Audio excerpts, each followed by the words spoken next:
My name is Jackie Hall, and you older people will remember back in the 60s and 70s, there was a book that was very popular called I'm Okay, You're Okay. And in it, one of the exercises was to come up with your sweatshirt message.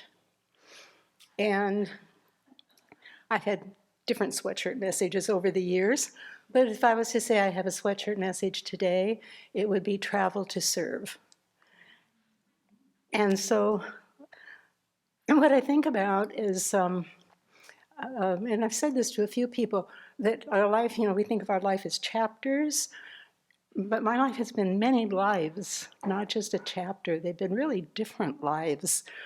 So I'm going to give you 83 years in 1 minute, I hope. I'm going to try. I tried to time this.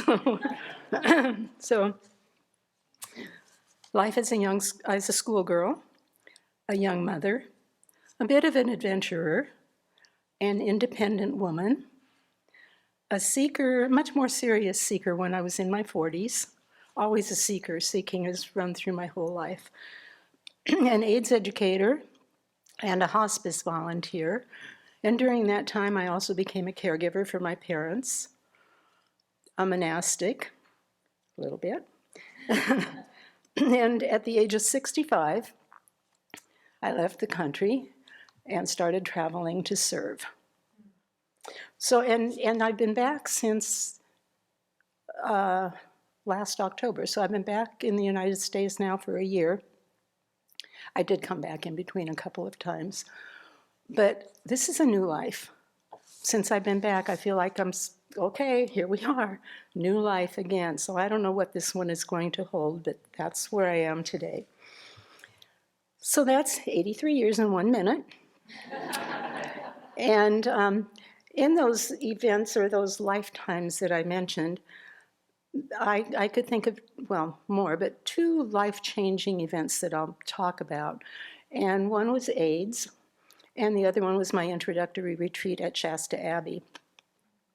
So my son was diagnosed with HIV in 1987, but he lived in Sonoma County, north of San Francisco. He had lots of support. And so I thought, well, what can I do? I was living in Arizona.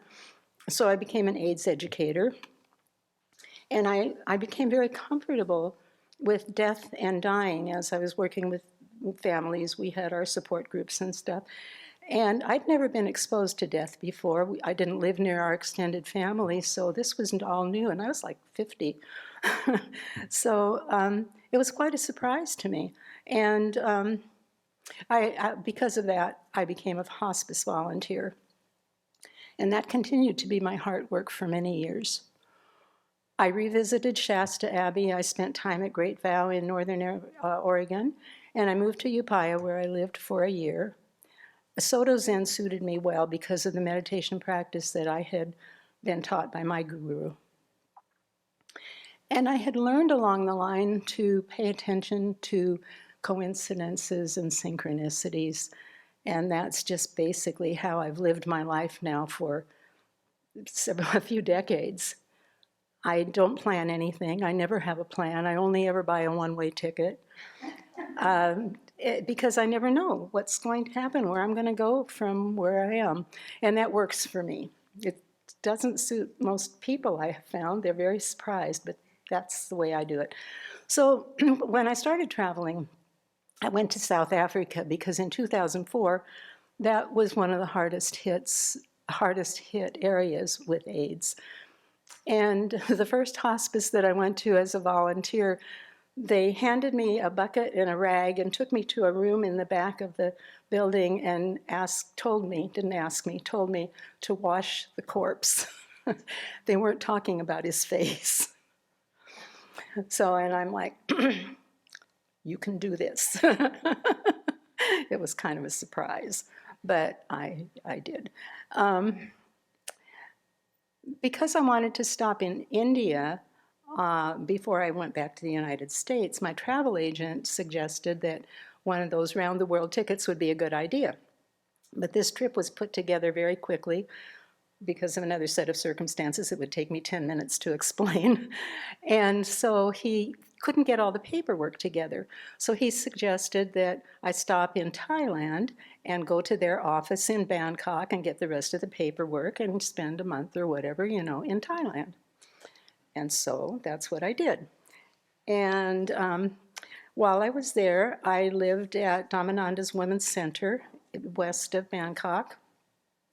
They were so wonderful. And all that time I was searching for an AIDS hospice to volunteer at. I wasn't having much luck. And there's a large Buddhist AIDS hospice area in Lopburi, north, maybe an hour and a half. It's quite a ways north of where her center is. And so one day we did a field trip, and many of the residents went. And I took my suitcase because I'm thinking, okay, well, maybe this will be a place where I'll stay. But it's very, very large, and they'd had a lot of international volunteers, and volunteers can be a pain in the butt sometimes. I've heard this more than once. So they were not taking any volunteers. However, I left there with a list of other AIDS hospices that were potential places to contact. So when I got back to the monastery, I enlisted the help of some of her Thai-speaking girls, and we made some phone calls. And I've got one just at the very last, the day before I was leaving for India, I got a really favorable response from a Franciscan brother who had an AIDS hospice northeast of Bangkok. So the next day, I hired a car for the whole day and had him take me to this hospice, which took a long time because he kept getting lost. But I got there and had a very, very good interview with the brother, and he really wanted me to come back. And so I went to the airport and picked up a Thai language book. That was a joke. I mean, I did. I picked up the book. And I knew I would be going back to Thailand. So, where was I here? So I stayed for a month at my teacher's ashram I don't know, those of you that know India, it's in Beas, which is about a half an hour south of Amritsar. Most people know where Amritsar is. From there, I went up to Dharamsala, actually to McLeod Ganj, and lived in McLeod Ganj, where I met Tibetans for the first time. What a delight. I loved working with them, helping the monks with conversational English on the roof of the LHA building. For those of you that have been there will know that one. And hearing their stories about how they escaped over the snowy mountains in winter from to avoid the Chinese. And this was still going on. This was in 2005. This was nothing new. They were still coming out that way. I don't know if they are today. I stayed there for 4 months. I would have stayed longer. I loved it. And I still had another month left on my visa. But the monsoon finally drove me out. I just gave up one morning. I said, this is it. I can't do this another day. And, the clothes don't dry. You all know what a monsoon is. So I left there, and I want to give a shout out to the TWA, the Tibetan Women's Association. When I got to McLeod Ganj, I just start door knocking to find out where I can be of service somewhere. And I thought I would be able to do some AIDS education. And I'll tell you, there was no interest at all. Even I went to the health center and the hospital down in Dharamsala. The men said, we don't have a problem here. So I went to the Tibetan Women's Association, and whoops, let me get back up here. My own. Anyway, I don't know if any of you know B. Saring. She was the president of the Tibetan Women's Association at that time. And she immediately responded. She was like, yes. And she had one of the programs that they had for training, occupational things, was they trained the women to be seamstresses because then they could support themselves. And so she immediately arranged for me to speak to her seamstresses, and then also had me address 700 high school students at the big high school down in Dharamsala. These were all Tibetans. So here I had to tell them, they're just new to this country and learning a new language, and I had to tell them about this awful disease that they had to be at least informed about and use some caution. Anyway, it was really a very rich experience. And one of the things that I had heard was that when the Tibetans come, they go to Kathmandu first and get their papers and permission to come into India. And then almost immediately, I think, at least when I was up there, they're put on buses and they're taken to the Dharamsala and they get an interview with His Holiness. They come in a line, but each one of them get to talk to His Holiness. And he asks them, the young people, to please return to Tibet after they get their education and help their people. And I just thought this was pretty astounding. They got out. Some of them had visas, but a lot of them came out the hard way. So when I was at the high school, I asked the principal, I said, how many of these students really do go back? And he said most of them do. So that I thought that was pretty amazing. So I returned to Bangkok then, and I worked on and off at the AIDS hospice for a few years. And I say on and off because visa requirements meant I had to leave and come back, leave and come back. And so that meant I went to Cambodia, I went to Myanmar during that time. I also went to Pakistan once. The Cambodian people were a real surprise to me. Thailand is described as the land of smiles, and it is. The Cambodian people were joyful at a different level than the Thai people. And I couldn't understand that because, my gosh, they had suffered everything. Their country had just been decimated. And the more I thought about it, the more I thought of, the highs and the lows. And so the deeper we suffer, maybe we have a higher capacity for joy. I don't know if that was the explanation, but that kind of satisfied me because I really couldn't understand how these people could be so joyful.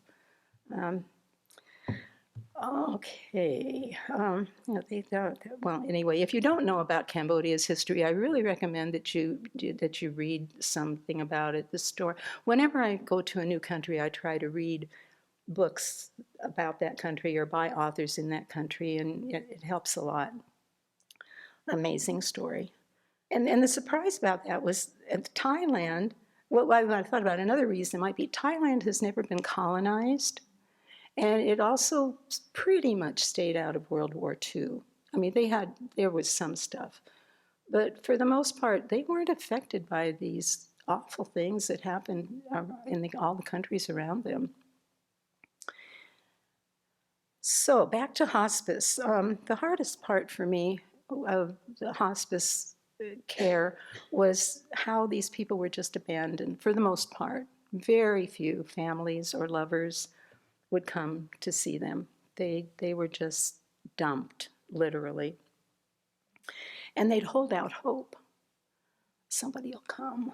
And it was just really hard to see. And another thing that was hard for me was how they prepared the body after death. They very quickly plug the holes, wrap them in 2 thick layers of black plastic, and twist the ends really tight.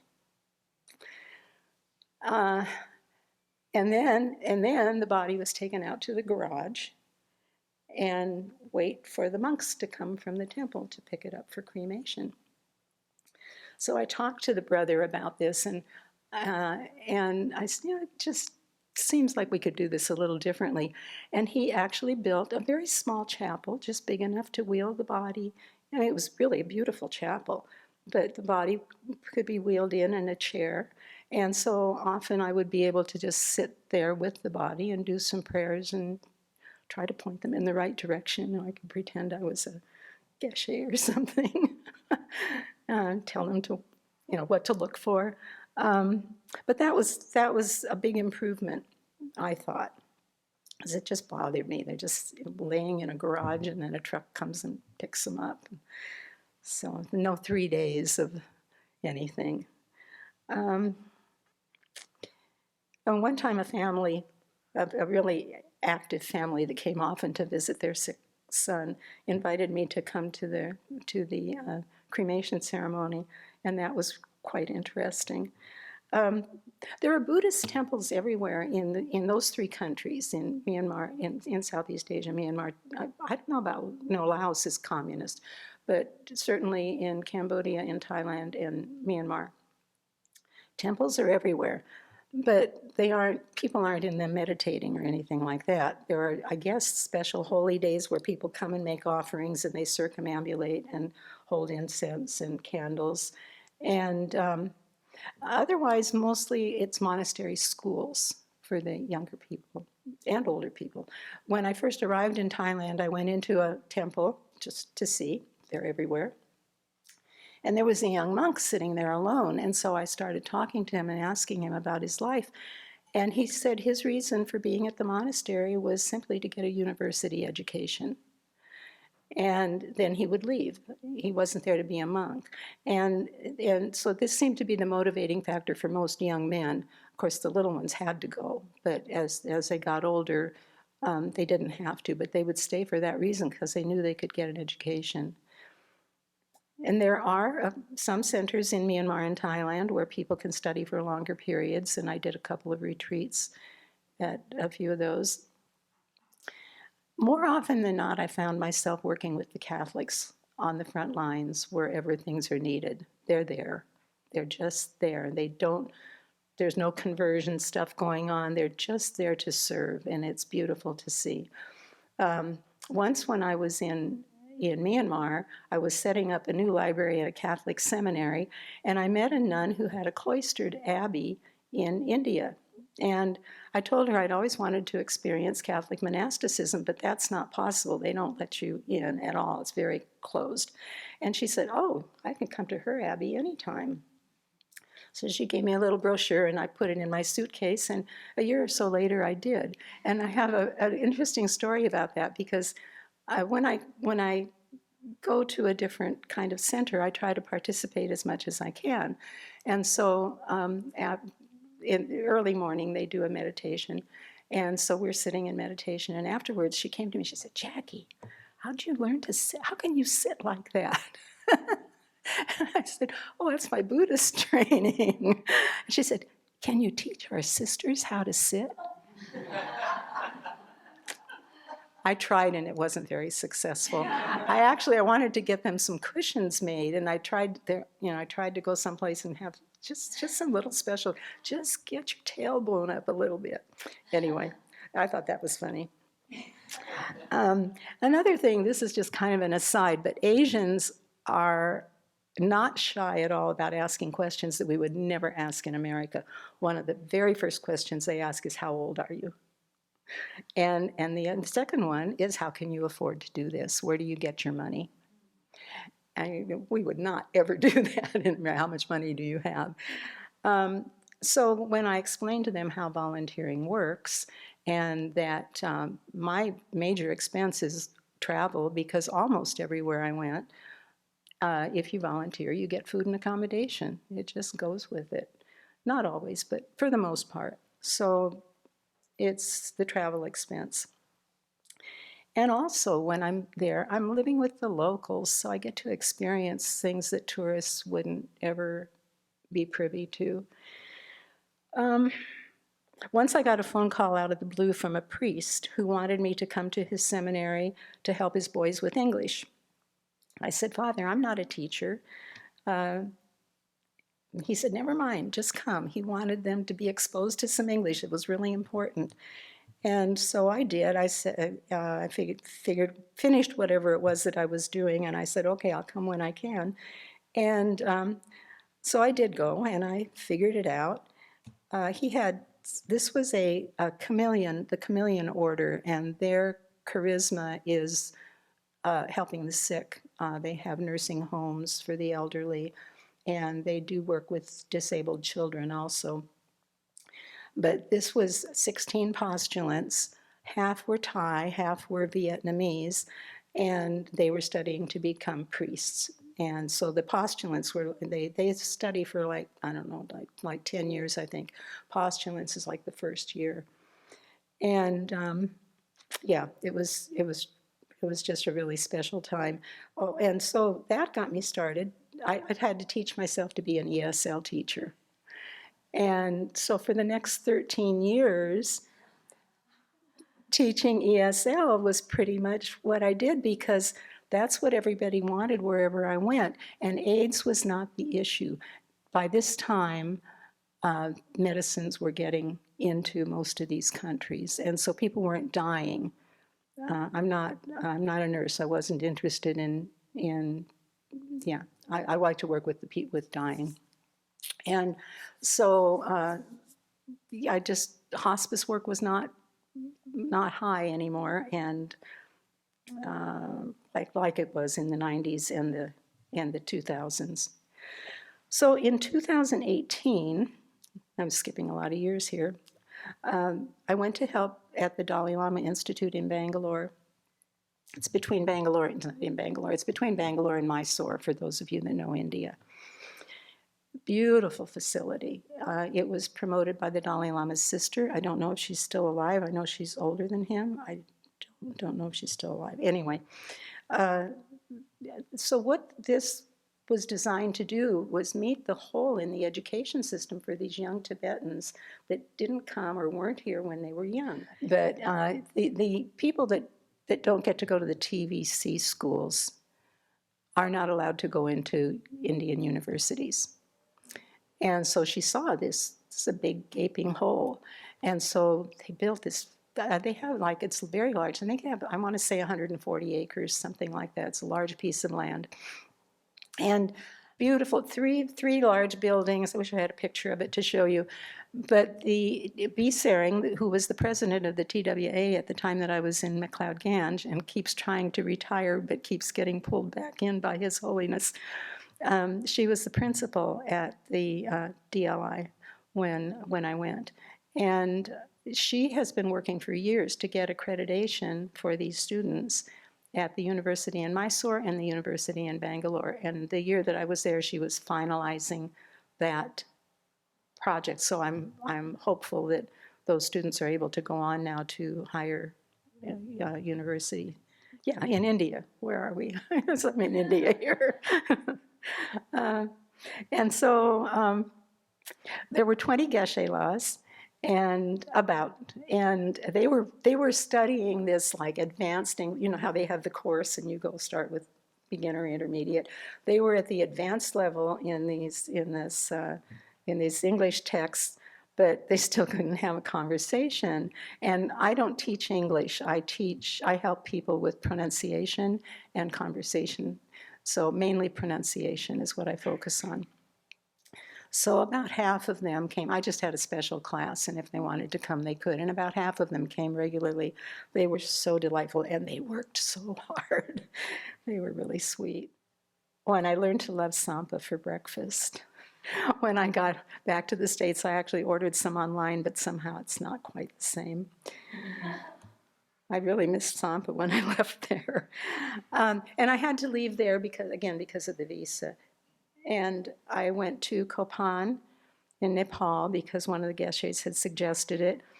And that wasn't really a very good fit as far as helping with the teaching there. It just didn't fit. And so I had been invited to a Buddhist monastery school in Lashio, Myanmar.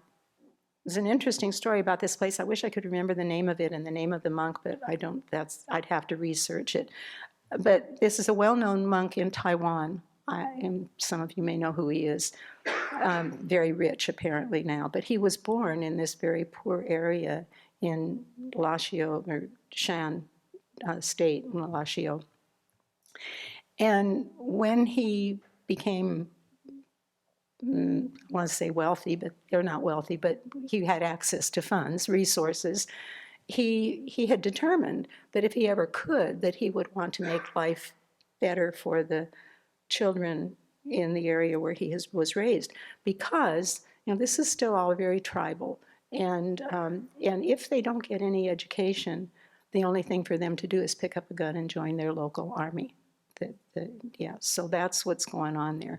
And so he built this school, And each year they add one class. And the year that I was there in 2019, it was up to the 7th grade. So the first class would have started in 2012, sorry.